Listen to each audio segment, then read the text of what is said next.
3월 14일 오늘의 말씀은 누가복음 11장 27절에서 36절입니다.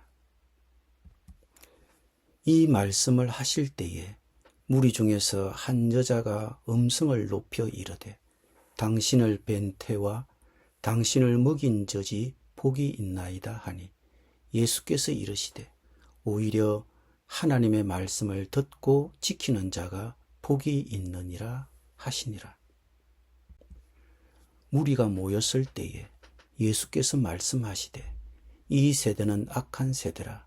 표적을 구하되 요나의 표적밖에는 보일 표적이 없나니 요나가 니누의 사람들에게 표적이 됨과 같이 인자도 이 세대에 그러하리라.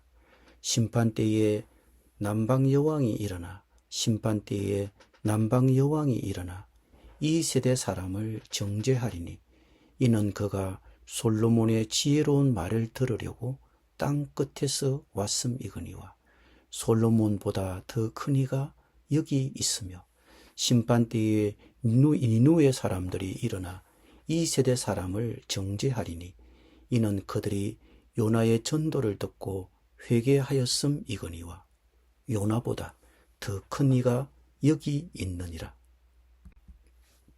누구든지 등불을 켜서 움속에나 말 아래에 두지 아니하고 등경 위에 두나니 이는 들어가는 자로 그 빛을 보게 하려 함이라. 네 몸의 등불은 눈이라. 네 눈이 성하면 온몸이 밝을 것이요 만일 나쁘면 네 몸도 어두우리라. 그러므로 내 속에 있는 빛이 어둡지 아니한가 보라. 네 온몸이 밝아 조금도 어두운 데가 없으면 등불의 빛이 너를 비출 때와 같이 온전히 밝으리라 하시니라. 아멘.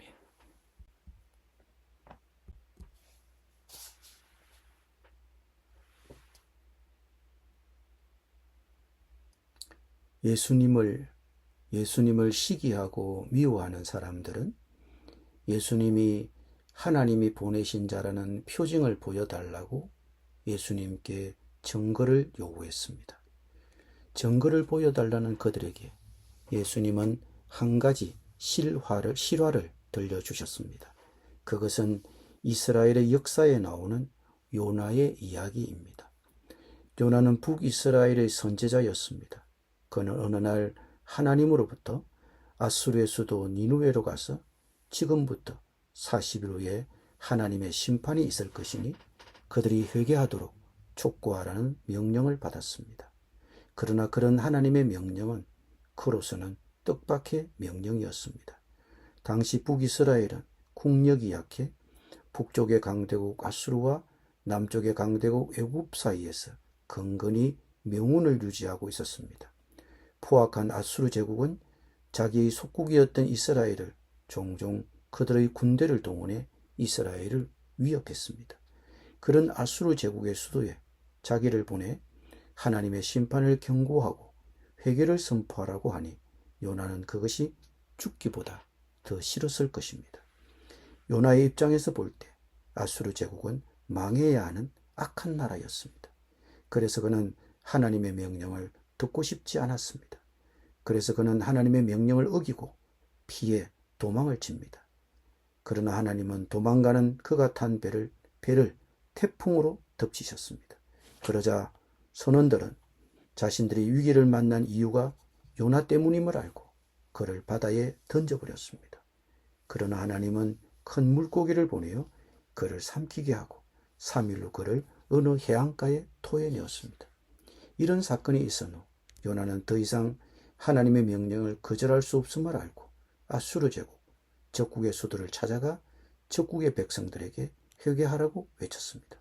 그런데 뜻밖의 일이 벌어졌습니다.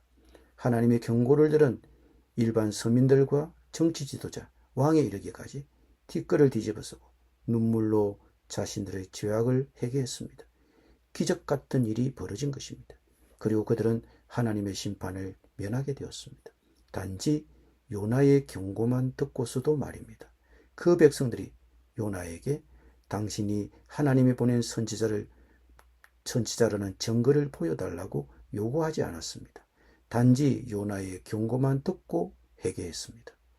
자기에게 표적을 보여달라는 유대인들에게 예수님은 요나의 이야기를 들려주신 후 심판대에 니누의 사람이 일어나 너희들을 정죄할 것이라고 경고했습니다. 그들은 요나의 경고만을 듣고서도 회개했는데 요나보다 큰 예수님이 하늘에서 직접 오셔서 지금 여기에서 경고를 해도 못 믿고 증거를 요구하고 있으니 심판대에 니누의 사람이 일어나 너희들을 정죄할 것이라고 예수님은 경고하신 것입니다. 솔로몬 시대에 솔로몬의 지혜의 말을 들으려고 아프리카 저 먼 곳 남방 여왕이 찾아왔습니다. 공통적인 것은 그들이 말씀을 들었다는 것입니다. 그리고 듣고 바로 반응했습니다. 하지만 예수님 당대의 사람들은 표적을 보여달라고만 할 뿐 말씀을 듣고 돌이켜 회개하지 않았습니다. 예수님은 강조하십니다. 보이는 표적보다 기록된 성경 말씀이 믿음의 기준이라는 것입니다. 오늘 우리 세대는 어떻습니까? 오늘날은 그 어느 때보다도 성경 말씀을 들을 기회가 많습니다. 니누의 사람들은 요나가 전하는 메시지에 반응했습니다. 표적을 구하지 않았고 순수하게 믿었습니다. 아프리카 저 먼 곳 남방 여왕이 솔로몬의 지혜를 들으러 찾아왔고 그 지혜에 광복했습니다. 우리는 어느 쪽입니까? 니누의 사람과 같습니까? 표적을 구하는 예수님 당대의 유대 사람들과 같습니까? 말씀만 듣고도 예수님을 믿을 수 있도록 그 믿음을 우리는 가져야 합니다. 33절에서 36절은 수수께끼 같은 본문입니다. 문맥적으로 본다면 이 말씀은 바로 앞의 구절에서 언급하신 요나보다 더 큰 이, 솔로몬보다 더 큰 이이신 예수님 자신을 두고 하신 말씀으로 보입니다. 즉 예수님은 33절에서 이렇게 말씀하시고 있는 것입니다. 나는 세상에 등불을 두었습니다. 나는 솔로몬보다 크고 요나보다 더 큽니다. 나는 세상의 빛입니다. 나는 숨겨지거나 놓치면 안 될 등불입니다. 34절에서는 네 눈은 내 몸의 등불이니 네 눈이 밝으면 온몸이 빛으로 충만하고 눈이 나쁘면 온몸이 어두움으로 충만하다. 이 말씀은 사람의 눈이 예수님을 있는 그대로 본다면 그 사람은 빛으로 가득하지만 예수님을 있는 그대로 보지 못한다면 그 사람은 어두움으로 가득하다는 의미가 됩니다. 그런 다음 예수님께서는 그러므로 너희 안에 있는 그 빛이 어둠이 되지 않도록 조심하라고 말씀합니다. 다시 말해 눈으로 빛이 들어가지만 빛이 아닌 것들이 많이 있습니다. 그러므로 보는 것을 조심해야 합니다. 눈으로 들어간 그 빛이 그리스도가 아니라면 그 사람은 어둠으로 가득 찰 것입니다. 오직 예수님의 빛으로 충만해야 합니다. 온몸이 빛으로 가득 차고 어두운 부분이 하나도 없다면 등불이 그 강선으로 사람을 비출 때와 같이 그 사람이 온전히 밝을 것입니다. 그러므로 마음의 눈을 열어 예수 그리스도의 지혜와 권능의 위대함을 보게 하고 그 빛으로 우리를 채워야 합니다. 눈은 몸의 등불입니다. 우리 눈이 성하면 우리 온몸도 밝을 것이요 우리 눈이 성하지 못하면 우리 몸도 어두울 것입니다. 그러므로 내 속에 있는 빛이 어둡지 않은지 살펴보아야 합니다.